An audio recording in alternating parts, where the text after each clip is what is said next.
jūs redzēt izstādes man pieskaries, man nepieskaries atklāšanā.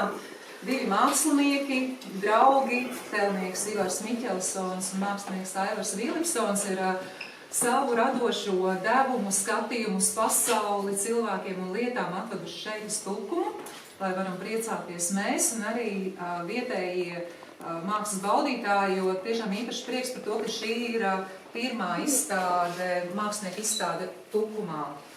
Un, jā, mākslas galerija Durvis ir vieta, kur mēs pulcinām mūsdienu māksliniekus, un mums ir mainīgās izstādes 9 reizes gadā. Un, jā, tādas īpašas satikšanās ir bijušas laikam pagājušajā gadā, kad tieši Ivars rosināja, ka varētu būt viņa izstāde šeit Tukumā, un tieši viņš bija iecerējis atrast durvju rokturis, durvis. Un tad arī radās doma par to, ka būtu jauki arī izlikt kaut ko pie sienām. Un tad tas ir Aivars Vilipsons ar savām grafikām.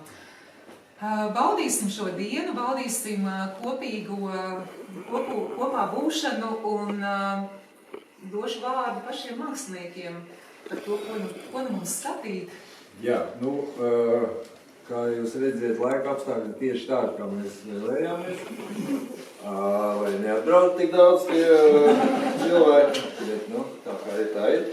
Mēs esam rīdzinieki, un man ir tādi daži pieturas punkti, kad es biju šeit galerijā. Es skatos, ka ir galerija Durvis, kā jau.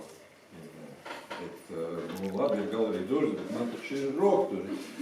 Un tā radās tā doma, ka es šeit varētu izstādīt galvenokārt šo ekspozīciju, plus vēl kaut ko. Un ievilku arī Aivaru. Un es esmu arī šeit, tāpēc, ka es esmu ar vienu kāju Rīgā un ar otru kāju Tukumā, Cēpstes reģionā. Un galu galā, ja Tukums nenāk pie mums, tad mums jāiet pie Tukuma. Kā jums lūdzu? Es tikai gribēju pateikt, ka mēs visi esam varoņi. Gan jūs, kas atnāca, gan mēs, kas taisījām, jo tajā pat laikā, kad es mazliet izpušoju, kad ārā ir vētra, īstie cilvēki galerijā Durvis, ja? Un mēs esam kopā. Tas ir tas galvenais. Paldies. Nopietni. Un tātad, jā, kā jau ir minēts, jūs variet šeit pieskarties šiem durvju rokturiem, aptaustīt. Tas ir atšķirīgi kā varbūt citā kādā ekspozīcijā, kur nedrīkst nekam pieskarties, bet, ja mēs ņemsim rokturus, tad droši viņus aptaustiet, par to pārējo tā, ar acīm. Tā kā tā. Lūdzu.